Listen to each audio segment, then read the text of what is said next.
Salam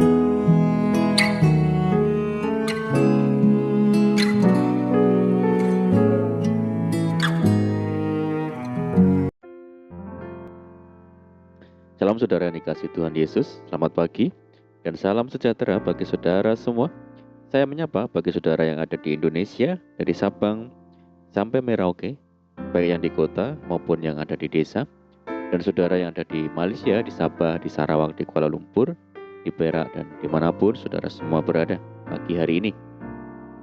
Kiranya damai sejahtera dan sukacita daripada Roh Kudus senantiasa melimpah di dalam hati dan kehidupan saudara semua. Dan kiranya saudara semua dalam keadaan sehat selalu, puji Tuhan. Selamat datang kembali di Pokok Anggur bersama saya Yosia Krispianto. Mari saudaraku, sebelum kita bersama-sama merenungkan firman Tuhan, mari kita satu di dalam doa. Bapa di surga, Bapa yang baik, Bapa yang penuh dengan kasih karunia, Bapa yang kami muliakan di dalam nama Tuhan Yesus Kristus, kami mengucap syukur oleh karena pertolongan dan penyertaan Tuhan di sepanjang malam, di dalam istirahat kami, sehingga kami boleh melewati malam ini dengan penjagaan, dengan perlindungan Tuhan. Itu semua karena berkat pertolongan daripada Tuhan Yesus. Dan pada pagi hari ini ya Tuhan, kami kembali rindu untuk merenungkan firman Tuhan. Mari ya Tuhan, berbicaralah kepada setiap kami, urapi kami dan jamah hati kami ya Tuhan, sehingga kami dapat memahami segala maksud firman Tuhan. Terima kasih Tuhan, kami siap merenungkan firman-Mu. Hanya di dalam nama Tuhan Yesus kami berdoa. Amin. Baik saudaraku, kita akan membaca bersama-sama di dalam Matius 6 ayat yang ke-33 dan 34. Tetapi carilah dahulu kerajaan Allah dan kebenarannya, maka semuanya itu akan ditambahkan kepadamu.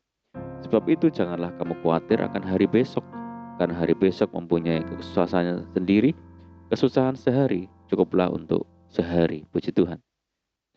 Saudaraku, Tuhan menciptakan manusia menurut gambar dan rupa Allah dengan suatu tujuan, yaitu Tuhan ingin manusia untuk hidup kudus, hidup sesuai dengan kehendak Tuhan, serta selalu memuliakan dan menyembah Tuhan dengan sukacita. Tuhan juga memberikan setiap manusia akal budi dan kehendak bebas untuk bisa memilih dan menentukan apa saja yang ingin setiap manusia kerjakan. Namun, terkadang setiap manusia tidak peka terhadap suara Tuhan, sehingga kita seringkali salah dalam memutuskan sesuatu hal dalam kehidupan kita yang tidak sesuai dengan kehendak Tuhan. Meskipun begitu, Tuhan tetap turut serta mendampingi setiap manusia dan menuntun mereka untuk kembali ke rencana awal Tuhan. Saudara, setiap manusia memiliki kisah hidup yang berbeda-beda, dan hal itu tidak mudah untuk dijalani, sehingga dapat menggoyahkan iman mereka. Namun Tuhan sungguh baik, saudara. Ia selalu memberikan kita kekuatan dan penghiburan melalui firman-Nya, seperti yang tertulis pada 2 Tawarik 15 ayat yang ke-7 dikatakan, tetapi kamu ini, kuatkanlah hatimu, jangan lemah semangatmu, karena ada upah bagi usahamu. Meskipun kita sudah mengetahui bahwa Tuhan senantiasa mendampingi kita di kala suka dan duka, tetap saja kita sebagai manusia seringkali melupakannya dan tidak peka terhadap suaranya. Maka dari itu kita perlu memiliki sikap yang benar sebagai orang percaya kepada Kristus untuk menghadapi masalah yang ada. Saudara, lalu bagaimana sikap kita saat menghadapi kesulitan atau masalah di dalam hidup ini, saudara? Sikap yang pertama adalah jangan putus asa, saudara. Ketika masalah datang dan sulit untuk kita hadapi, seringkali kita menjadi putus asa. Sesungguhnya, sikap tersebut tidak benar, karena dengan sikap putus asa tidak dapat menyelesaikan masalah kita. Justru yang harus kita lakukan adalah tetap semangat dan terus percaya kepada Tuhan. Seperti kisah 10 orang kusta yang telah dipulihkan oleh Tuhan Yesus. Kisah tersebut terdapat di dalam Lukas 17 ayat yang ke-11 sampai ke-19. Ketika kita berseru kepada Tuhan untuk memberikan kekuatan dalam menghadapi semua pencobaan. Percayalah Tuhan Yesus akan memulihkannya, saudaraku. Melalui ayat tersebut terbukti kuasa Tuhan Yesus sungguh nyata dalam hidup kita. Maka dari itu, ketika masalah datang, jangan takut dan putus asa. Sikap yang kedua adalah semakin mendekatkan diri dengan Tuhan Yesus. Saudaraku, biasanya di saat kita menghadapi masalah, kita akan terfokus pada masalah tersebut. Sehingga tanpa disadari mulai membuat kita menjauh dari Tuhan dan tidak bisa membuat kita berpikir dengan jernih. Bahkan bisa sampai mengakibatkan stres dan depresi. Kita harus memiliki hati seperti Ayub, saudara. Ayub sepenuhnya mempercayakan hidupnya kepada Tuhan. Meskipun semua musibah bertubi-tubi datang ke dalam hidup Ayub, dia tetap percaya kepada janji Tuhan yang selalu menolongnya. Sehingga pada akhirnya Tuhan mengembalikan hidupnya dan memberikan Ayub berkatnya yang berkali-kali lipat. Sikap yang ketiga adalah menguatkan iman, saudara. Saudaraku, di saat masalah datang, kita membutuhkan iman. Tanpa iman, kita akan mudah sekali goyah kepada janji dan pertolongan Tuhan. Dengan iman, kita bisa memiliki keyakinan di hati bahwa Tuhan akan selalu memberikan jalan keluar bagi anak-anaknya yang dekat kepadanya. Karena melalui berkat dan hikmat Tuhan, kita dapat mengambil tindakan yang terbaik untuk menyelesaikan masalah tersebut. Seperti cerita bangsa Israel yang menyeberangi sungai Yordan dan masuk ke tanah perjanjian dengan iman.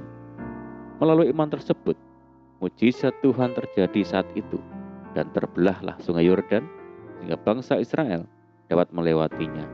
Oleh karena itu, sebagai umat Kristen, kita perlu menguatkan iman kita agar berkat dan mujizat dapat terjadi di dalam kehidupan kita. Sikap yang keempat adalah tetap bersyukur kepada Tuhan. Saudara, masalah sesulit apapun yang terjadi dalam hidup kita, tetap harus kita hadapi dengan rasa syukur. Karena kita masih diberikan kekuatan untuk menghadapi semua masalah hidup dan tidak mengalami masalah yang lebih berat atau sesulit masalah seperti yang dihadapi oleh orang lain. Pada dasarnya, Tuhan tidak akan memberikan masalah kepada manusia melebihi batas kemampuan kita. Karena tertulis dalam firman Tuhan pada 1 Korintus 10 ayat yang ke-13 berkata, pencobaan-pencobaan yang kamu alami ialah pencobaan-pencobaan biasa yang tidak melebihi kekuatan manusia. Sebab Allah setia dan karena itu Ia tidak akan membiarkan kamu dicobai melampaui kekuatanmu. Pada waktu kamu dicobai, Ia akan memberikan kepadamu jalan keluar sehingga kamu dapat menanggungnya. Jadi, jika kita memiliki masalah yang sulit saat ini, jangan khawatir, saudara. Percayalah bahwa Tuhan Yesus akan membantu kita untuk menyelesaikannya tepat pada waktunya. Dan sikap yang terakhir adalah berdoa dengan tekun. Saudaraku, berdoa merupakan cara kita berkomunikasi dengan Tuhan. Melalui doa kita dapat mengungkapkan semua hal yang kita rasakan, terutama di saat masalah datang. Biasanya kita menceritakan semua masalah kita kepada sesama manusia. Namun, hal yang paling baik adalah menceritakan setiap masalah kita kepada Tuhan melalui doa. Sebagai umat Tuhan, kita diajarkan untuk menyatakan keinginan kita kepada Tuhan dalam doa sesuai dengan firman Tuhan yang diambil dari Filipi 4 ayat yang ke-6 berkata, janganlah hendaknya kamu khawatir tentang apapun juga, tetapi nyatakanlah dalam segala hal keinginanmu pada Allah dalam doa dan permohonan dengan ucapan syukur. Saudaraku, jadi ketika kita mengalami masa-masa sulit, ingatlah untuk selalu mencari Tuhan. Karena hanya Dialah yang dapat mengangkat beban kita dan memberikan kelegaan. Amin, puji Tuhan. Mari kita berdoa. Bapa di surga, Bapa di dalam nama Tuhan Yesus, terima kasih Tuhan buat firman-Mu. Tuhan, terima kasih buat penyertaan-Mu dalam hidup kami. Terima kasih buat kekuatan yang Tuhan berikan, sehingga kami mampu dalam menghadapi kesulitan dan masalah dalam hidup ini, bahwa kami senantiasa dekat dengan Tuhan, memiliki iman yang teguh, sehingga kami senantiasa menjadi para pemenang dalam kehidupan ini. Terima kasih ya Tuhan. Saat ini kami menyerahkan hidup kami hari ini ke dalam tangan Tuhan. Berkati kami ya Tuhan, berkati segala usaha kami, pekerjaan yang kami lakukan lewat tangan-tangan kami. Jadikan kami hari ini berhasil dan beruntung. Sertai kami hari ini Tuhan dengan penyertaan-Mu yang sempurna. Dan mohon petunjuk Tuhan sehingga kami hidup sejalan dan seturut dengan segala kehendak Tuhan. Mari ya Tuhan, limpahi kami dengan sukacita-Mu, damai sejahtera-Mu hari ini. Dan jauhkan kami dari segala macam malapetaka. Berdoa bagi bangsa kami Indonesia saat ini menghadapi pandemi dan permasalahan yang ada. Tuhan pulihkan, Tuhan berkati bangsa kami ya Tuhan. Terima kasih Tuhan, ini doa kami. Kami sungguh percaya Tuhan mendengar segala seruan doa kami. Hanya di dalam nama Tuhan Yesus Kristus kami berdoa. Amin. Puji Tuhan saudaraku, kita sudah berdoa, kita percaya penyertaan Tuhan selalu ada menyertai kita. Mari kita tetap mengandalkan Tuhan, tetap menaruh harap hanya kepada Tuhan Yesus. Dan saya ucapkan selamat pagi, selamat beraktivitas. Doa saya menyertai saudara semua. Tuhan Yesus memberkati. Haleluya.